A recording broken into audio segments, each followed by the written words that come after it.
Welcome to our final installment of the Breaking Down the Adoption Barrier series, presented jointly by SOAR Performance Group and Prolific. Today we're going to be exploring the final reason that new innovations aren't adopted within organizations, which is a focus on the innovation versus focus on the client. Before we jump in, we're going to just link back to the reason that we decided to present about this topic at Dreamforce, as well as bring this webinar forward, which is one of the things which we found really shocking is that over the past 5 years, the number of organizations with a dedicated sales enablement function has tripled from 20% to 60%. Yet the percentage of reps making quota, not only has it not gone up, it's actually gone down. And so we found this to be a really strange relationship. If we're investing more in terms of creating better enablement for our teams, shouldn't we see a shift in performance? And ultimately, as we work together as organizations to look at this, our real perspective on this is that the reason this is occurring is all about adoption. And so what we're talking about throughout this series is reasons why new innovations aren't adopted and approaches you can take in your organization to drive more adoption of new approaches around sales enablement. Some quick introductions before we go deeper. I'm John Thaxton. I'm the VP of Client Engagements for SOAR Performance Group, and our organization works with a variety of companies from Global 1000 types of accounts down into high-growth venture-backed startups around how do they drive next levels of performance in sales from a strategy, people, and process perspective. With us today as well is Bill Green, who's the Chief Revenue Officer at Prolific, who's a great technology partner of ours. Bill, before we dive in, would you mind sharing a little bit about yourself and your background?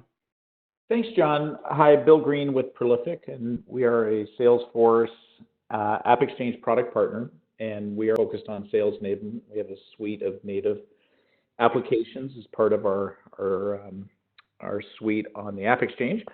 I spent many years at Salesforce. I spent many more years in B2B technology sales, so I've had an opportunity to speak with many customers and partners and prospects and peers, around this very topic of adoption and enablement. And on a personal side, also been the recipient of just about every flavor of training and enablement imaginable.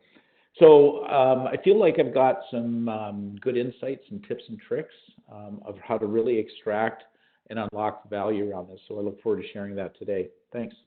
Thanks, Bill. And with us as well is Charlie Thaxton, who's the president of our organization. And Charlie, before we jump in, would you mind sharing a little bit about your background with the group? Thanks, John, and thanks, Bill. Look forward to the session today. So Charlie Thaxton with SOAR Performance Group, and we're focused on helping our clients reach new heights of sales performance. We do that through supporting them in terms of driving key strategy, sales, and sales enablement initiatives, and look forward to our time together today. So just to link back in terms of where we are in the series, today we're going to be talking about the final reason that new innovations aren't adopted, which is a focus on the innovation versus the client. And so what this is really all about is so much focus on the new thing, the new approach, kind of the excitement around what the new thing is, that there's not really enough focus on the end user or that client and how they're going to really be using the new approach in their day-to-day life. And so, Charlie, when you think about our work with different organizations around this topic of sales enablement, how do you see this focus on the innovation versus the client playing out in their environment and preventing them from driving adoption of new initiatives? John, I think this is a really critical point for many clients. We initially, when we engage with clients, frequently people will say, we need this thing, whatever the thing might be. It might be we need negotiation skills, we need account planning skills, we need better sales forecasting, we need. And part of what the challenge is to link it back. So the question that we frequently ask when people describe the we need is, what are you trying to accomplish? And so when you think about what you're trying to accomplish, these we need requests are frequently coming from sales enablement organizations who have what they perceive as requests that have come from, quote, their client. And then the real question is, what what is it that the organization's trying to accomplish? What are they trying to do? Are they trying to drive higher margin sales, drive a new mix of sales, introduce new solutions? So what is it that the organization's trying to accomplish? And based on what they're trying to accomplish, that's where the focus should be versus focusing on the thing or the innovation. That's a great point, Charlie. And I think that's is something that really ends up holding a lot of organizations back, is they get so focused on the solution or the new thing that they don't really focus an adequate amount on what is the real business outcome they're trying to accomplish. And Bill, I have to imagine this dovetails nicely with some of the things that you guys see on the technology front, but talk a little bit about how you see this focus on innovation versus focusing on really end user requirements playing out as organizations evaluate sales enablement technologies. Yeah, thanks, John. I think the best answer here really speaks to the reason that Prolific and SOAR partnered together, and it was really based on we'll talk to companies that really do have a great process, and they've got the people all pointed in the right direction, and they've got good aligned incentives, and technology makes good sense for them. But we did run into situations where people really believed, or they would ask us about the change management and how we would support them, and how the technology would help change behaviors. And that's where it doesn't matter what the technology is. There's certainly technology that will change behaviors and that people won't use it because it's too complex. But generally speaking, around sales enablement, technology is not a magic wand, right? You need the supporting process and people and strategy around that.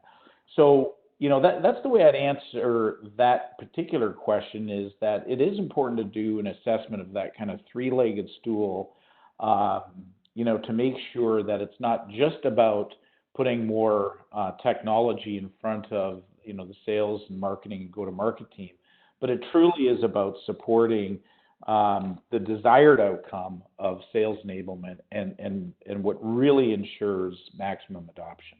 So that's a great point. One of the things that I see just as a dynamic in the marketplace is, because of how much innovation has really been done in the sales enablement technology space, it's actually really hard for companies to sort through everything and figure out what is a good fit for them. Just the other day, I was talking with someone that was telling me that the number of sales enablement technologies has gone from something in the tens to something in the many hundreds over the past couple of years. And so I have to imagine, as you're working with your clients, just helping them to sort through that is a monumental task in and of itself.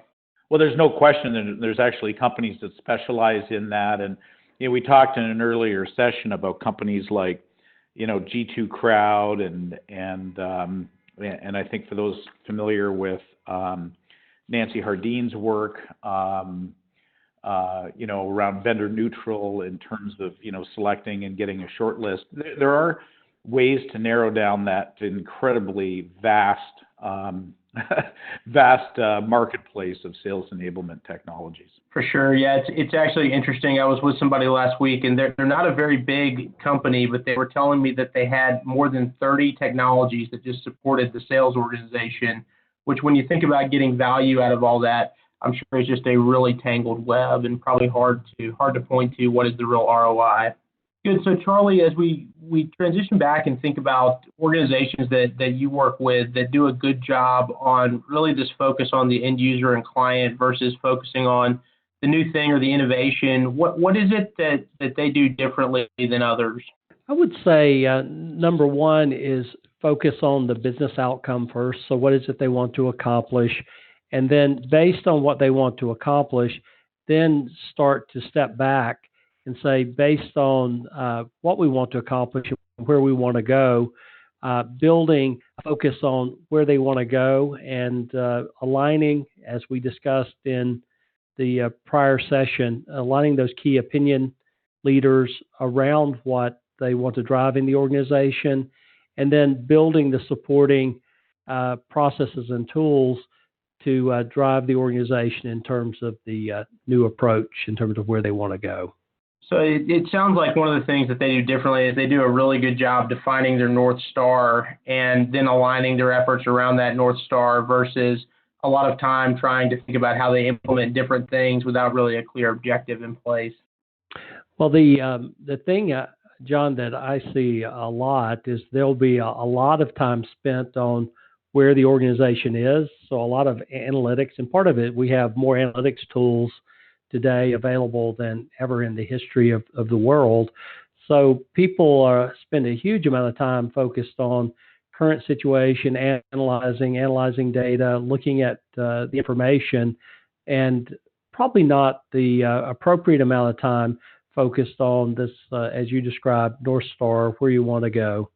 And then, Bill, how about from a technology perspective? When you see organizations that do a great job focusing on that end user experience that helps drive adoption, what do you see them doing differently? Well, John, one of the questions that we ask, which is a bit tongue in cheek, when people are evaluating, in our case, Prolific, for native sales enablement and Salesforce, we ask, how are you going to enable the people evaluating sales enablement? So one of the things, and so simply said, when people sit through a demo, right, it's really hard for them to, necessarily connect with what does this really mean to me? And so, one of the examples that we've done with people evaluating Prolific is that, we'll let them get their hands on it, build out some account plans in the case of Crush, or, put some content in ACE and see how well that works within Salesforce as far as finding and sending and tracking content. And we can do that, remotely. We can do that very quick. But what it really does is it puts it right in the fingertips of the key stakeholders and the end users. And if you want a very, very quick scorecard of how well this is going to do, that's the way to do it. But the key to it is not just hey, go to this URL and let us think tell us what you think about it. The key to that is to give them some enablement through training, some collaborative learning, some testing, and having some vehicle to collect the feedback and have a further discussion around that. That's a great point, Bill. And it sounds like in a lot of ways in your work with clients, in working with them, you almost have to help them think through how to make the right kinds of decisions. And I would say that in a lot of cases, they might be making this decision for the first time or making it in a new paradigm they've made it before. And so helping them to create successful outcomes and a blueprint around what success looks like is a really, really important part of the engagement. Yeah, I have never run into a company whose primary focus was to evaluate technology. And so it's really important, it's incumbent, and this is something we take very seriously at Prolific, right, is to help guide them and help them evaluate it comprehensively and ensure it's a fit. And here's why. It's not just to increase win rates and so forth. We're a subscription business and we're in the enablement business. And so if we've got people doing reviews on the App Exchange or G2 Crowd that say, this slowed me down and it was too complex and I don't know what I'm doing, that's very detrimental to our business. So we're very serious about the enablement of evaluating sales enablement. I think that's a great point and a great benefit for your clients, Bill. And so thanks so much to Bill and Charlie for sharing a little bit in terms of how you're seeing organizations do a great job focused on end user experience, which then ultimately drives that uptake in terms of adoption. So some closing thoughts in terms of the overall series, which I think encapsulate well a lot of the pieces that Bill and Charlie have shared and stories throughout. One is really focusing on that client in terms of the sales team versus the innovation or the new thing or new approach, and understanding those values, beliefs, past experience, and engaging those opinion leaders can make a huge difference for you in moving the needle and really showing that good ROI on the investment that your organization has made in sales enablement. Secondly, is that this focus on the goal of enabling sales versus the function of sales enablement. And so really focusing on how do we achieve the organization's objectives around increasing revenue versus focusing on kind of the function or the functional requirements around sales enablement. The third piece that I think that we've heard throughout is really creating those believers in where you want to take the organization. So doing a great job defining where is that North Star and aligning the organization around those initiatives. And then finally, providing the org with tools that are compatible with their beliefs and environment makes a huge difference in terms of uptake and adoption. So I think this is a great summary of a lot of the ideas that Bill and Charlie have shared and some of those relevant customer stories throughout. So in closing, if you like what you heard throughout this webinar series, you're interested in learning more about our organizations, one, you can connect with us at SOAR Performance Group for a free 30-minute leading practices briefing on sales enablement and what top-performing sales enablement organizations do differently from others. Likewise, if you want to get in touch with Prolific, Bill, if you could share a little bit with the audience around how they can do that. You bet, John. So you can find us on our website, which is prolific.com. We invite you to take a look and give it a test drive, either Prolific Crush, which is native account planning, or Prolific Ace, which is digital content enablement, or you can find us on the Salesforce App Exchange. Well, thanks so much to Bill and Charlie for sharing some of your experiences and some of the work that your clients are doing on this topic of sales enablement and how to really drive value from it. And lastly, in closing, we wish all of the audience great success and great impact in terms of the sales enablement initiatives you drive within your organization. Thanks so much for being with us. Thank you.